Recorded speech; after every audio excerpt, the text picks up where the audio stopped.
AFC Asian cup qualify match 2027 এ বাংলাদেশের পরবর্তী ম্যাচের সময়সূচি এবং বর্তমান পয়েন্টস টেবিল সম্পর্কে জানাবো আজকের প্রতিবেদনে।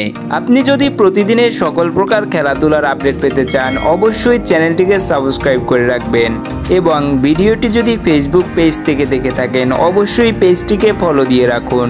সিঙ্গাপুরের বিপক্ষে হাই ভোল্টেজ ম্যাচে বাংলাদেশ ভালো খেললেও হারতে হয়েছে সিঙ্গাপুরের বিপক্ষে। শুরু থেকেই একের পর এক আক্রমণ চালিয়ে যাচ্ছিল দুই দল, কিন্তু ম্যাচের প্রথমার্ধের শেষ দিকে মিতুল মার্মার ছোট্ট ভুলের কারণে প্রথম গোল হজম করে বাংলাদেশ দল। প্রথমার্ধের খেলা শেষে সিঙ্গাপুর এগিয়ে যায় 1-0 গোলে। প্রথমার্ধে বাংলাদেশ অসংখ্য সুযোগ পেয়েছিল সিঙ্গাপুরের জালে বল জড়ানোর, কিন্তু দুর্ভাগ্যজনকভাবে একটি শটও সিঙ্গাপুরের জালে জড়াতে পারেনি। দ্বিতীয় অর্ধের খেলার শুরুতেই দ্বিতীয় গোল হজম করে বাংলাদেশ।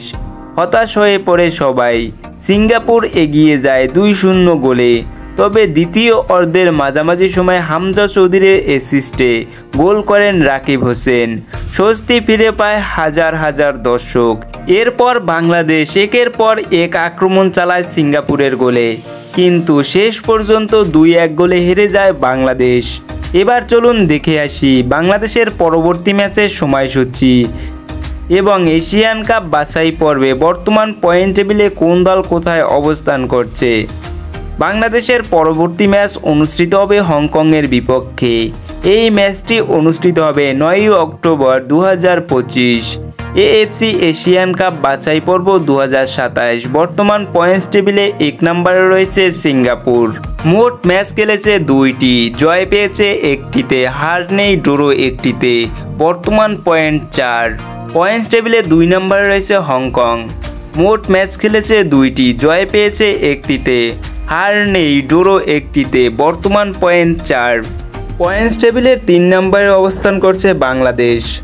মোট ম্যাচ খেলেছে 2টি, জয় নেই 1টিতেও, হার 1টিতে এবং ড্র 1টিতে। বর্তমান পয়েন্ট 1। পয়েন্ট টেবিলের সর্বনিম্ন স্তরে রয়েছে ইন্ডিয়া।